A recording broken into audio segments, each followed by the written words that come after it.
Welcome to RR real review. నేను మీ పల్లవి. ప్రతి వారంలాగే ఈ వారం కూడా మంచి మంచి సినిమాలు రిలీజ్ అయ్యాయి. నేను మీకోసం వాటి రివ్యూస్ తీసుకొచ్చేసాను. ఇక స్టార్ట్ చేద్దామా?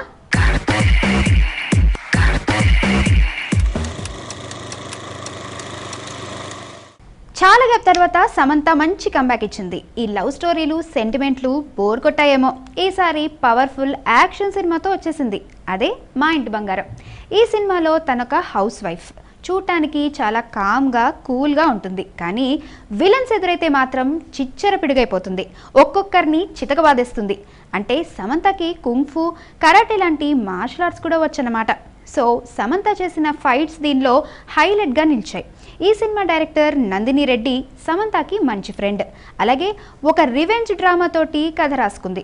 దానిలో సమంత క్యారెక్టర్ని డిఫరెంట్గా మలిచింది. నిజానికి ఇది కొత్త కథేం కాదు. భాష, అతడు సినిమాల్లో మనం చూసిందే.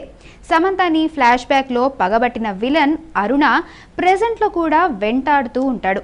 సమంత ఎక్కడుంటే అక్కడికొచ్చి రౌడీలతో అటాక్ చేస్తూ ఉంటాడు.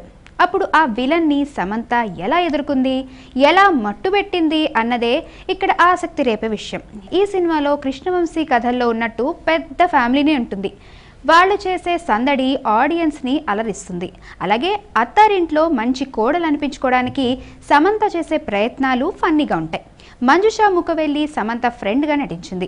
మంజుష అమాయకంగా కనిపిస్తూనే కడుపు నవ్వించేసింది. వెన్నెల కిషోర్ కూడా సినిమా చివర్లో కాసేపు కనిపించాడు.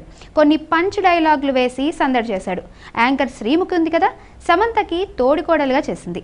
టీవీ ప్రోగ్రామ్స్లో జోకులేస్తూ అల్లరి చేస్తుంది కదా, దీంట్లో చాలా పద్ధతిగా కనిపించింది.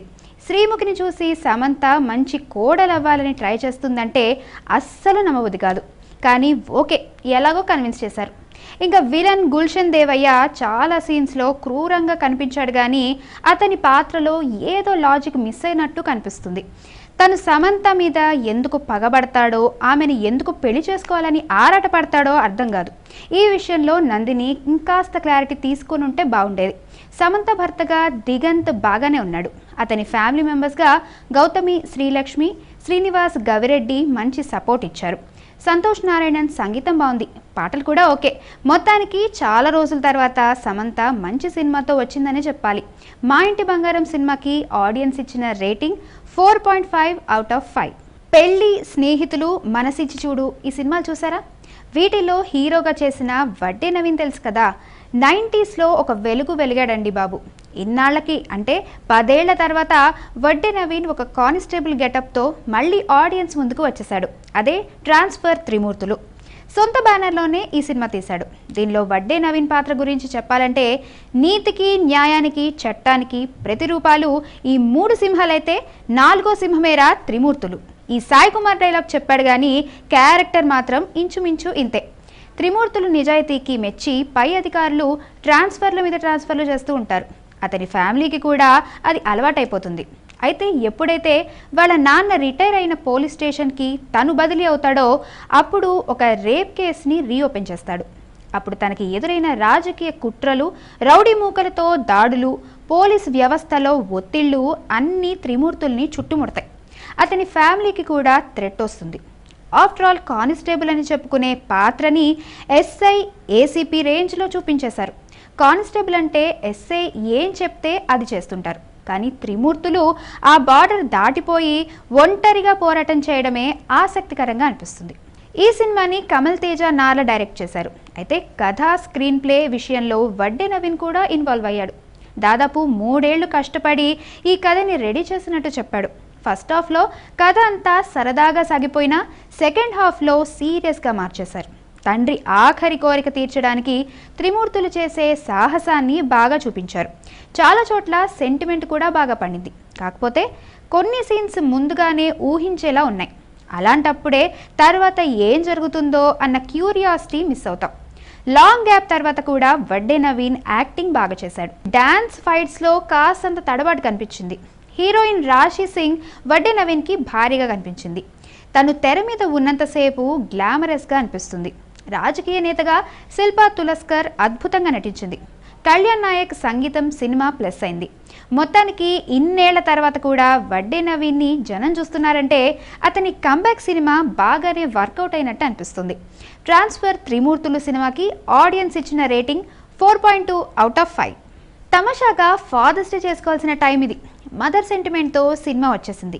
విజయ్ యాంటోనీ డైరెక్టర్ శశి కాంబినేషన్లో బిచ్చగాడు వచ్చింది కదా, అప్పట్లో అది సూపర్ హిట్ సినిమా.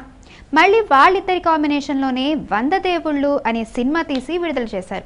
ఈ సినిమాని విజయ్ యాంటోనీ పేరు మీద ప్రచారం చేస్తున్నారు కానీ స్క్రీన్ మీద యాంటోనీ కనిపించేదే కాసేపు. అయినా స్టోరీని ఎంతో ప్రభావితం చేసే క్యారెక్టర్ అది పక్కన పెడితే మెయిన్ స్టోరీ అంతా హీరోయిన్ శ్వాసిక చుట్టూ తిరుగుతుంది. తన భర్త పోయాక 2 పిల్లలతో ఎంతో కష్టపడుతుంది. కూలి పనులు చేసుకొని పిల్లల్ని పెంచుతుంది. ఇలా కష్టపడే ఒంటరి మహిళలని ఎవ్వరూ ఆదరించకపోగా సూటిపోటి మాటలతో హింసిస్తూ ఉంటారు, అనుమానిస్తూ ఉంటారు. జనం మాటలతో విసిగిపోయిన శ్వాసిక మళ్ళీ పెళ్లి చేసుకోవాలని డిసైడ్ అయిపోయింది. అప్పుడే విజయ్ యాంటోనీతో చిన్న లవ్ ట్రాక్ నడుస్తుంది. బట్ దీన్ని పెద్ద కొడుకు అపోజ్ చేస్తాడు. కొడుకు పెళ్లి చేసుకునే టైంలో తల్లి పెళ్లి చేసుకోవడం ఏంటని వ్యతిరేకిస్తాడు. ఈ సంఘర్షణని చాలా ఆసక్తికరంగా మలిచాడు డైరెక్టర్ శశి. కుటుంబ వ్యవస్థలో ఆడవాళ్లకి స్వేచ్ఛ లేదని చెప్పే ప్రయత్నం చేశాడు. మగతోడు లేని ఒంటరి మహిళలు సమాజంలో ఎంతగా కష్టపడతారో కళ్లకు కట్టినట్టు చూపించాడు. పుట్టింట్లో తండ్రి, పెళ్ళయ్యాక భర్త, ఆ తర్వాత పిల్లలు ఆడవాళ్ళని ఎలా కంట్రోల్ చేయాలని చూస్తారో క్లియర్ కట్గా చర్చించాడు. అయితే ఈ సినిమా చూస్తున్నప్పుడు మా నాన్నకి పెళ్లి సినిమా గుర్తుకొస్తుంది. దానిలో తండ్రి చుట్టూ స్టోరీ నడిస్తే దీనిలో తల్లి చుట్టూ స్టోరీ నడుస్తుందంతే. ప్రస్తుతం మారుతున్న సమాజంలో ఒంటరి మహిళలు ఎక్కువైపోతున్నారు. వాళ్ళ జీవితాన్ని ఆవిష్కరించే ఈ సినిమా జనాల్ని ఆలోచనలో పడిస్తుంది. ఒంటరి మహిళగా శ్వాసిక చాలా సహజంగా నటించింది. సెంటిమెంట్ సీన్స్లో భావోద్వేగాల్ని బాగా పలికించింది. విజయ్ యాంటోనీ అలా వచ్చి ఇలా పోయినా కథకి బలాన్నిచ్చాడు. అయితే విజయ్ యాంటోనీ మేనలుడు అజయ్ దీషన్ ఈ సినిమాలో పెద్ద కొడుకు పాత్ర చేశాడు. మొదటిసారి నటించినా మంచి పెర్ఫార్మెన్స్ ఇచ్చాడు. ఈ సినిమా బిచ్చగాడ్లాగా ఉంటుందనుకొని వెళ్తే ఖచ్చితంగా అప్సెట్ అవుతారు. జస్ట్ ఓపెన్ మైండ్తో వెళ్ళి కూర్చుంటే తల్లి సెంటిమెంట్ సూపర్గా అనిపిస్తుంది. ఇంకా డైలాగ్స్, మ్యూజిక్ కూడా బాగుంది. 100 దేవుళ్ళ సినిమాకి ఆడియన్స్ ఇచ్చిన రేటింగ్ 4.5 అవుట్ ఆఫ్ 5. ఇదండి ఈ week RR real review. Next week కూడా మంచి మంచి సినిమాలు రిలీజ్ అవుతున్నాయి. వాటి రివ్యూస్ కూడా నేను మీకోసం తీసుకొస్తాను. Till then stay tune. By.